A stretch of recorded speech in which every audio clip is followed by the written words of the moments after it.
Hey everybody, I'm John Dudley from Knock On TV, and I'm here to tell you an easy way to up your cocktail game. One of my favorite things to do is smoke water to experiment with different types of ice for a variety of different types of drinks. If you want to experiment with flavors, just choose some different types of pellets in this smoke. Now what you're looking for is you need a larger pan that's wider so you have more surface area of your water. Make sure you set your grill to that super smoke setting so you have continual rolled smoke in the Traeger. Every 30 minutes, pop in and just move the water around, because what you're trying to do is get that water to absorb that smoky taste. And as you continually move it, you just get it smokier and smokier.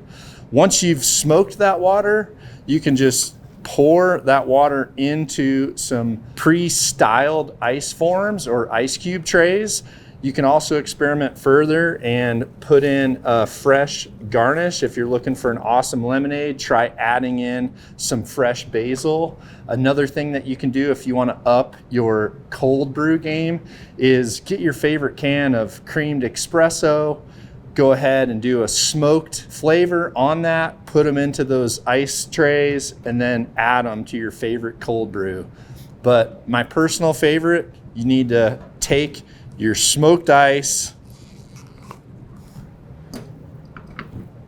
and add in your favorite bourbon or rye. It's up to you. But the taste difference that you're gonna experiment with is endless. Good luck.